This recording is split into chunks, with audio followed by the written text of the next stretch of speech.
এখন আমি এই ভিডিওটা এখানে ড্র্যাগ এন্ড ড্রপ করে দেখি। এটা যদি কিপ দেই তাহলে আমার এটার মধ্যে এই ভিডিওটা ইনপুট হয়ে গেল। দেখেন সাইজ অনেক বড়, বা এটা কিন্তু ম্যাচ হয় নাই। আবার আমি যদি এখানে কিপ না দিয়ে চেঞ্জ দেই, ধরেন এখানে এটা নিয়ে আসলাম, নিয়ে আসার পর এটাকে চেঞ্জ দিলাম, এটা কিন্তু চেঞ্জ হয়ে ওই ভিডিওর যে সাইজ আছে, ভিডিওর যে ফ্রেম রেট আছে, ওই অনুযায়ী একটা আমার সিকোয়েন্স তৈরি হয়ে গেল। বুঝতে পারছেন? ওই সিকোয়েন্সের মধ্যে কিন্তু তৈরি হয়ে গেল। বুঝতে পারছেন? না বুঝলে আমাকে জিজ্ঞেস করেন।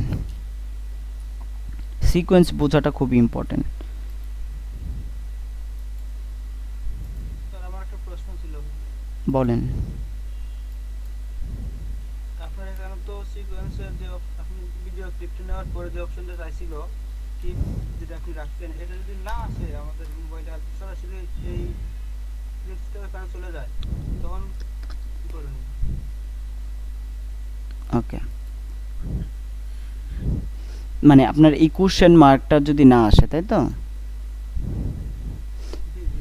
আচ্ছা, এটা হচ্ছে বাই ডিফল্ট যদি না আসে, সেক্ষেত্রে আপনার এটা প্রেফারেন্স থেকে ঠিক করে নিতে পারবেন। এখান থেকে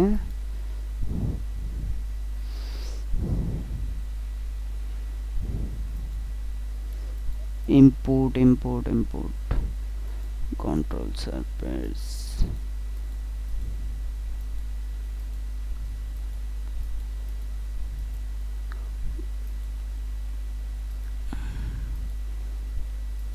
এডিট,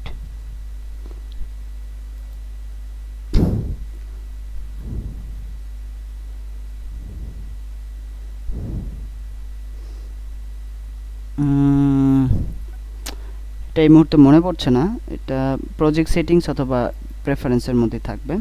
এটা যদি অফ হয়ে যায়, সেক্ষেত্রে এখানে কোশ্চেনের জন্য একটা ইয়ে আছে, অপশন আছে। এখানে জাস্ট এটা চেক আনচেক থাকলে পরে এটা সমস্যাটা হয়। এখানে আচ্ছা, এটা এই মুহূর্তে মনে পড়ছে না, এটা দেখা দেওয়া যাবে। যদি আপনি প্রবলেম ফেস করেন, দেখা দেওয়া যাবে। এটা নর্মালি আপনার যখন এই সমস্যাটা হবে, আপনি একটা কাজ করতে পারেন। ওই ইয়া থেকে আপনি এখান থেকে উইন্ডো থেকে ওই ওয়ার্ক স্পেসটাকে রিসেট দিবেন। রিসেট দিলে এটা আবার ঠিক হয়ে যাবে। ঠিক আছে? এটা হচ্ছে সহজ উপায়। আর এমনিতে এটা চেক করে দেওয়ার একটা অপশন আছে এখান থেকে, সিকোয়েন্সের মধ্যে এই অপশনটা আছে মেবি। আচ্ছা, পরে সমস্যা হলে আমি ভিডিও ক্লিপ দিয়ে দেবো, অনেক ভিডিও করতে হবে, তখন আপনি একটু সমাধান করে দেবেন। হ্যাঁ হ্যাঁ, এই যে এখান থেকে এই যেটাকে চেক করে দিলে হবে। এটা যদি চেক করে দেন, তাহলে স্কেল মোশন ইফেক্ট এখান থেকে যখন আপনার চেঞ্জিং ফ্রেম সাইজ, এটাকে চেক করে দেন। এই যে এখান থেকে চেঞ্জ করে, এটাকে চেক করে দিলে হবে। এটা আনচেক থাকলে, এটা আমরা এখান থেকে যদি দেখি, কিপ, ওকে, সিকোয়েন্স সেটিংস, এটাকে চেক, কর্পোরেট লিনিয়ার কালার, না এটা তো কাজ করছে না, দেখি। এই যে অলওয়েজ আস্ক, এটা যদি উঠায় দেন, এই যেটা, এটা উঠায় দিলে পরে, হ্যাঁ, এটা যদি আবার না পান, ধরেন আমি অলওয়েজ আস্ক এটা যদি উঠায় দিই, হ্যাঁ, ধরেন আমি এটা কিপ দিলাম, কিন্তু পরবর্তীতে আর আমাকে জিজ্ঞেস করবেন না, এটা তো আর জিজ্ঞেস করছে না, হ্যাঁ, তখনই তো প্রবলেমটা মূলত। এটা আমরা যদি ভুলে এটাকে উঠায় দিই, সেক্ষেত্রে তো আমরা এখান থেকে সমস্যাটা পড়বো। ম্যানেজ প্রিসেট, আচ্ছা এটা আমি দেখে জানাবো, এই মুহূর্তে আমার এটা মনে নাই। জি আচ্ছা। হুম,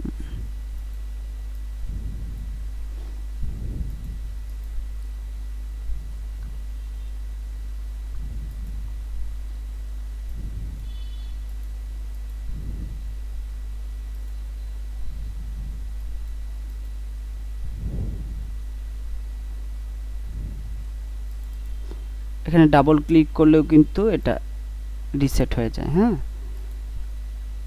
আচ্ছা ঠিক আছে, আমরা একটা ওইটা আমি দেখে জানাতে পারবো, এই মুহূর্তে আমার মনে নেই। এখানেই হবে কোথাও, এটা আছে, এটা একটু দেখতে হবে।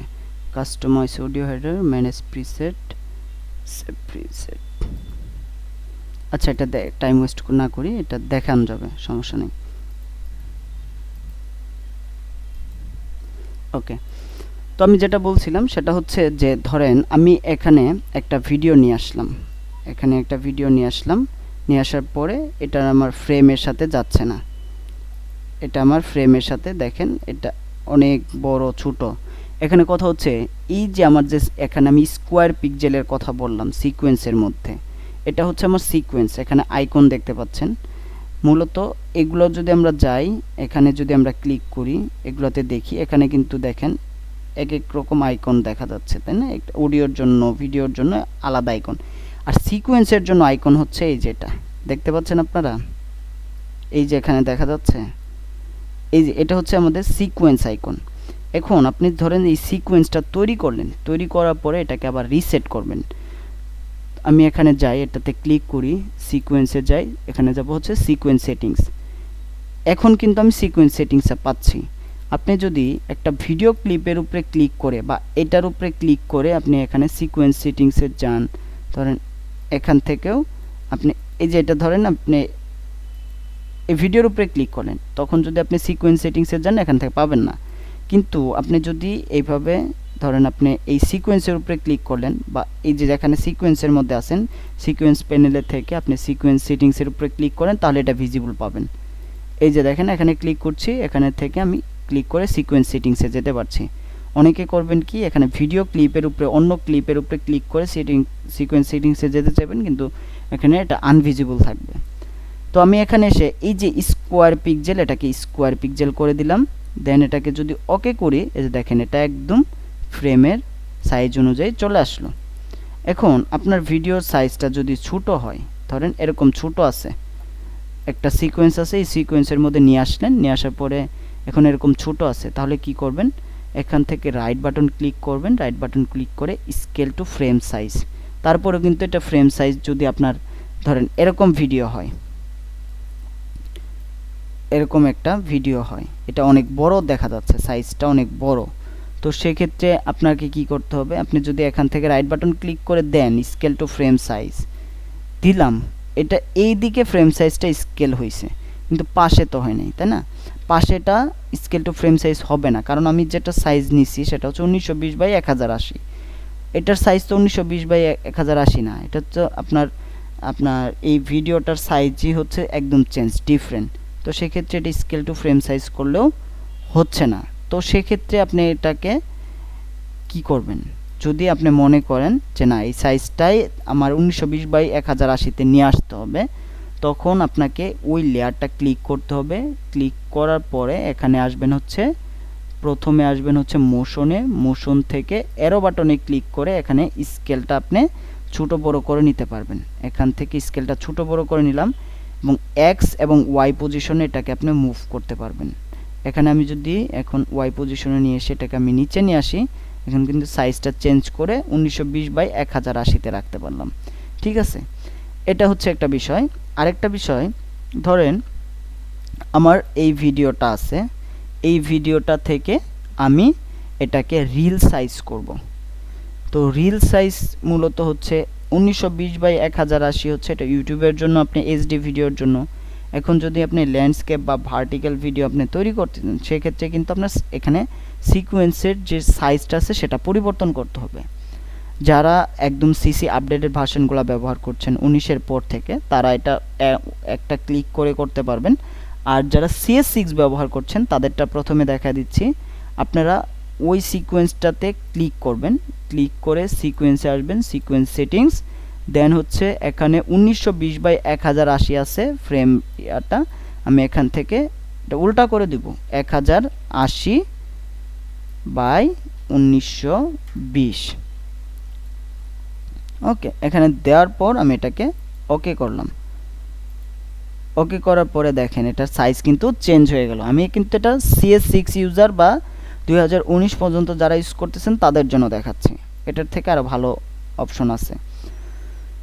তো এখানে আমি এভাবে দিলাম, দেওয়ার পরে তো উপরে নিচে খালি আছে, তাই না? এটাকে আমরা কিভাবে কন্ট্রোল করব, এটা হচ্ছে স্কেল থেকে বাড়াতে হবে, ইফেক্ট কন্ট্রোল থেকে এই মোশন থেকে স্কেল থেকে এটাকে বড় করে দিয়ে এটা সাইজটা অ্যাডজাস্ট করে দিতে হবে এবং এক্স ওয়াই পজিশন এটা মিলে এটা মাঝখানে রাখতে হবে আমার অবজেক্টটাকে। ওকে, এখন যদি আমি প্লে করি এটার সাইজটা কিন্তু আমার কি হয়ে গেল, রিল সাইজ বা শর্টস বা আপনি এটা টিকটকের জন্য ব্যবহার করতে পারবেন। আমরা এভাবে সিকোয়েন্সের ব্যবহারগুলো করব, যে সিকোয়েন্সটা বোঝাটা খুবই জরুরি। এখন আমি যদি এখানে আবার এটার সাইজ চেঞ্জ করে দিতে চাই, ওই যে আবার রিসেট করে দিতে পারবো। কিন্তু এই কাজটাই আমি যদি সিসি ভার্সনগুলোতে ইউজ করি, বিশেষ করে আপনার সিসি 20 বা 20-র পরে যারা আপনার সফটওয়্যারগুলো এই ভার্সনগুলো যারা ইউজ করেন, তারা যে কাজটা করবেন সেটা হচ্ছে এখানে ক্লিক করবেন, রাইট বাটন ক্লিক করবেন। রাইট বাটন ক্লিক করার পরে এখানে লেখা আছে দেখেন auto reframing sequence. Auto reframe সিকোয়েন্সের মধ্যে যদি আপনি ক্লিক করেন, এখানে কয়েকটা প্ল্যাটফর্মের জন্য আপনি ভিডিও দিতে পারবেন। আমরা যদি স্কোয়ার 1.1-এ থাকি, সেক্ষেত্রে এটা আমরা এই যে সাইজে পাবো। বিশেষ করে এটা হচ্ছে টুইটারের জন্য এই সাইজগুলো ব্যবহার করা হয়, এই সাইজটা। আর হচ্ছে ফেসবুকের জন্য আপনারা অনেক সময় দেখবেন যে এই সাইজ ভিডিওগুলো তৈরি করা হয়। এটা কি হয়ে গেল, অটো রিফ্রেম হয়ে গেল। আবার যদি কন্ট্রোল জেড দিই, এখান থেকে রাইট বাটন ক্লিক করি, অটো রিফ্রেম সিকোয়েন্স। এখানে যদি আমরা ভার্টিক্যালে ক্লিক করি, এটা কি হয়ে গেল, ভার্টিক্যাল একটা সাইজ হয়ে গেল। ওইটা আপনি টুইটারেও ব্যবহার করতে পারেন, ফেসবুকে। এটা কিন্তু মূলত হচ্ছে ফেসবুকের জন্য আপনারা ইউজ করতে পারেন, স্কোয়ার ভার্টিক্যাল সাইজ আপনি এটা দিতে পারেন। তারপরে যদি আসি আমরা এখান থেকে অটো ট্রান্সক্রিপ্ট না, ক্যান্সেল। এখান থেকে আমরা অটো রিফ্রেমে আসি, দেন হচ্ছে এখান থেকে হচ্ছে ভার্টিক্যাল 9.16 এটাতে যদি রাখি, রাখার পরে দেখেন এটা কি হয়ে গেল, এই যে আমরা একটু আগে যেটা ম্যানুয়ালি করলাম সেটা কিন্তু আমরা এখানে একটা ক্লিক করে পাচ্ছি। আবার যদি এখান থেকে অটো রিফ্রেমিং সিকোয়েন্স এখানে আসি, এখান থেকে হরিজেন্টাল 16.9 এটা কিন্তু ওই যে ইউটিউবের যে সাইজটা আমরা যেটা নিছি সেটাই এখানে চলে আসছে। এখন এখানে যখন আমরা আসি অটো রিফ্রেম সিকোয়েন্সের মধ্যে যখন ক্লিক করি, এখানে প্রথমে হচ্ছে আমাদের এক সিকোয়েন্সের নেম, এখানে আপনারা নামটা দিতে পারবেন। যেমন আমি দিলাম হচ্ছে এটা হচ্ছে শর্টস, এখানে দিলাম শর্টস। দেন এখানে আমি এটা 9.16 দিলাম। মোশন ট্র্যাকিং এখানে ডিফল্ট আছে, একটা স্লোয়ার আছে, ফাস্ট মোশন আছে। তার মানে আপনি যদি ডিফল্ট দেন, ডিফল্ট একটা স্পিডে আপনার মোশনটা, আপনার এখানে যে অবজেক্টটা থাকবে এই অবজেক্টটাকে ট্র্যাক করে এখানে আপনার একটা এই যে এখানে দেখেন মোশন ট্র্যাকিং, এই অবজেক্টটাকে ট্র্যাকিং করে আপনার এই যদি এখান থেকে এই অবজেক্ট একটু বাইরে চলে যায় সেক্ষেত্রে দিকে ট্র্যাকিং করে দেখাবে। অনেক সময় আমরা যারা ধরেন যে স্ক্রিন রেকর্ড করি, মাউসটা আমাদের যেদিকে যায় ওই দিকে নেওয়ার জন্য হচ্ছে আপনি ধরেন মাউস আমি এই দিক থেকে এই দিকে নিচ্ছি, এখন যাতে আমার এইটুকু ফ্রেমের মধ্যে এটা এইদিকে যায়। অনেক সময় এটা ট্র্যাক করতে পারে, অনেক সময় করতে পারে না, এটা আবার ম্যানুয়ালি করে দেওয়া যায়। তো আমি এখান থেকে ডিফল্টটাই চেক করে দিচ্ছি। আপনি চাইলে স্লোয়ার যদি প্রয়োজন হয় স্লোয়ার দিবেন, ফাস্ট যদি প্রয়োজন হয় ফাস্টারটা দিয়ে দিবেন। তো আমি এখান থেকে ডিফল্ট দিচ্ছি। তারপর হচ্ছে ক্লিপিং নেস্টিং, এখানে প্রথমে আছে কি don't nest clip, this clip replace your current motion adjustment. আমরা যদি এইটাতে ক্লিক করি, এটাতে কিন্তু কোনো নেস্ট করে নাই, এই লেয়ারটা যেরকম ছিল এই লেয়ারের এটার মধ্যে আছে, এটার মধ্যে থেকে এটাকে ট্র্যাক করে আমাকে একটা মোশন অ্যাডজাস্টমেন্ট একটা কিন্তু এই সিকোয়েন্স তৈরি করে দিছে এটাতে ক্লিক করার জন্য। তো আমরা যদি এটাতে ক্লিক করে এখানে দেখি, এই যে দেখেন এখানে অটো রিফ্রেমের একটা অপশন আসছে, এখানে অ্যানালাইজ অলরেডি করে ফেলছে। যদি এটা না করতে পারে এখানে একটা দেখবেন যে একটা সময় নিবে, এখানে যত ফ্রেম বেশি হয় তত এটা সময় নেয় অ্যানালাইজ করতে। এখানে অ্যাডজাস্ট পজিশন, এখান থেকে আপনি পজিশন অ্যাডজাস্ট করে দিতে পারবেন। তবে এটা ম্যানুয়ালি করার থেকে এটা বাই ডিফল্ট যেটা দেয় সেটাই পারফেক্ট। তারপরে হচ্ছে রিফ্রেম স্কেল, এখান থেকে এটাকে ছোট বড় করে নিতে পারবেন আপনি আপনার মতো করে, এখান থেকে ফ্রেম দিয়ে দিতে পারবেন। আমি এটাকে বাই ডিফল্ট 100 আছে 100ই রাখছি। এটা হচ্ছে রোটেশন, আপনি এটাকে রোটেশনও করে দিতে পারবেন এখানে, যেহেতু এখানে স্টপ ওয়াচ আইকন আছে, স্টপ ওয়াচ আইকন যেখানে দেখবেন সেটা আপনার অ্যানিমেশন করার যোগ্যতা রাখে। এখান থেকে আপনি ম্যানুয়ালি এভাবে করে দিতে পারবেন। এখন আমি এখানে এসে রাইট বাটন ক্লিক করে এখানে অটো রিফ্রেম সিকোয়েন্সে আবার ক্লিক করছি, এখান থেকে 9.16 নিচ্ছি, দেন হচ্ছে next clip, this will keep motion adjustment but remove transaction. এখানে কোনো ট্রানজেকশন থাকবে না, এটা আপনার মোশন অ্যাডজাস্টমেন্ট করে দিছে, বাট এটাতে কোনো ট্রানজেকশন থাকবে না, কিন্তু ক্লিপটা নেক্সট হবে। নেক্সট হওয়ার বিষয়টা কি, এটা কিন্তু এই যে দেখেন এখন কিন্তু নেক্সট হয়ে গেছে। এটার মধ্যে ডাবল ক্লিক করলে আমরা ফ্রেমটা দেখতে পারবো। এই যে দেখেন এখন এই ক্লিপের মধ্যে কিন্তু আমরা যখন ক্লিক করছি এটা হচ্ছে নেক্সট। আবার এটার ভিতরে যদি যাই, এখানে হচ্ছে আমার মেন ক্লিপটা। আমরা নেক্সট নিয়ে কথা বলবো সামনে। এখন এটাতে কিন্তু আমার কোনো ট্রানজেকশন নাই, ভিডিওতে অরিজিনালি যেটা ছিল সেটাই।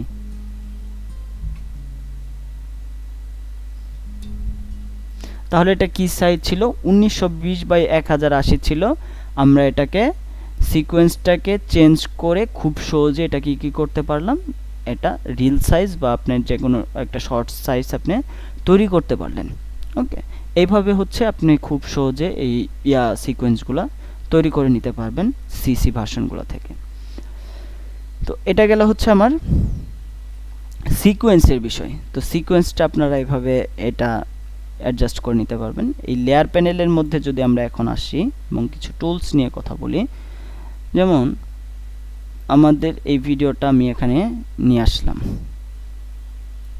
নিয়ে আসার পর আমরা এখান থেকে সিকোয়েন্সে ক্লিক করার পরে আমরা এখানে সিকোয়েন্স সেটিংসে আসি, এখান থেকে এটাকে চেঞ্জ করে দিলাম, অথবা এখানে ক্লিক করে অটো রিফ্রেম সিকোয়েন্স, এখান থেকে আমরা এটাকে হরিজেন্টাল করে দিলাম, ক্রিয়েট, এটা হরিজেন্টালি এটা ক্রিয়েট হয়ে গেল।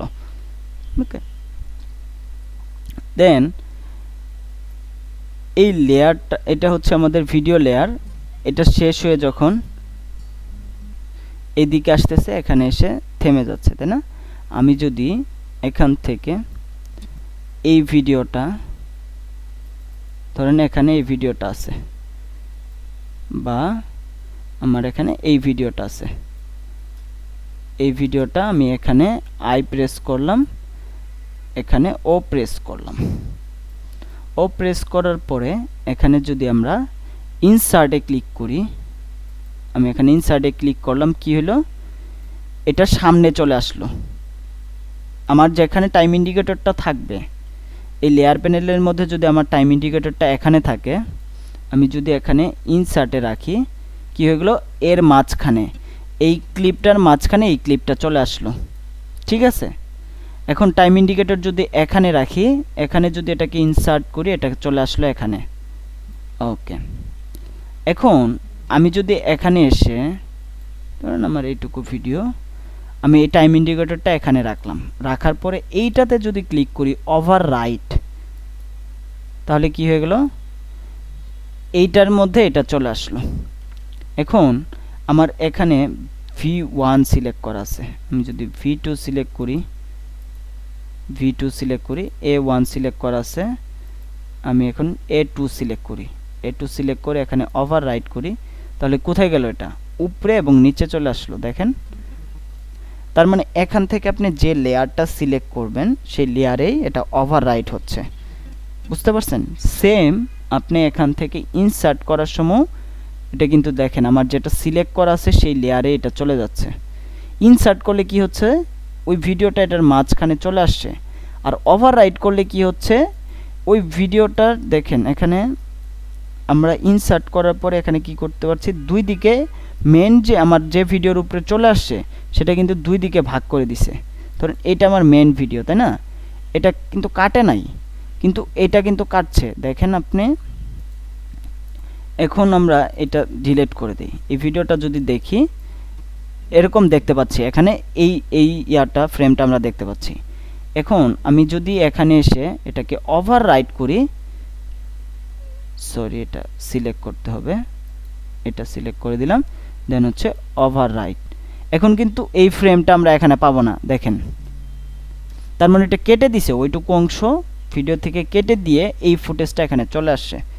এটা কিন্তু আপনার যখন অনেকগুলো ফুটেজ নিয়ে কাজ করবেন, আপনার বিশেষ করে কোনো ডকুমেন্টারি তৈরি করবেন, বা আপনার কোনো অ্যাডভার্টাইজমেন্ট তৈরি করবেন, বা অথবা আপনার একটা বড় কোনো একটা ভিডিওতে কাজ করবেন, তখন অনেকগুলো ফুটেজ নিয়ে কাজ করতে হবে, অনেকগুলা অডিও নিয়ে কাজ করতে হবে, তখন এই ওভারটেক এবং ইনসার্টের বিষয়টা আপনার খুবই কাজে লাগবে। ওকে, এখান থেকে আমরা এই ইয়াগুলো সম্পর্কে আমরা অলরেডি বাটনগুলো সম্পর্কে জানি। একটা বাটন সম্পর্কে আমরা কথা বলিনি, সেটা হচ্ছে এখান থেকে এক্সট্রুড ফ্রেম। এখানে আপনি ধরেন এখানে একটা ফ্রেম আছে, বা এই ভিডিওতে এখানে একটা ফ্রেম আছে, এই ফ্রেমটা আপনি ইমেজে এক্সপোর্ট দিতে চান, সেক্ষেত্রে এখানে এক্সপোর্ট ফ্রেম এটাতে ক্লিক করবেন। এখানে কয়েকটাই আছে, জিপিজি, পিএনজি, টিফ, গিফ, এগুলো ফরম্যাট আছে। এখান থেকে আপনি যে কোনো একটা ফরম্যাট সিলেক্ট করে নেবেন, দেন হচ্ছে এখানে নাম দিবেন। আমি এখান থেকে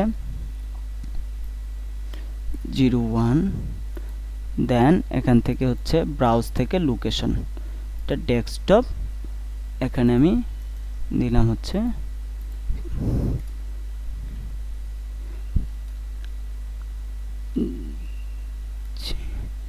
জেপিজি।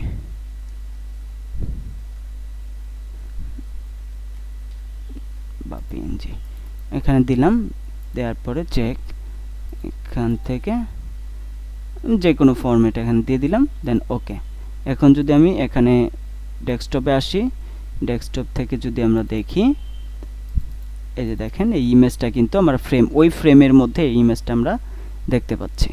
ঠিক আছে।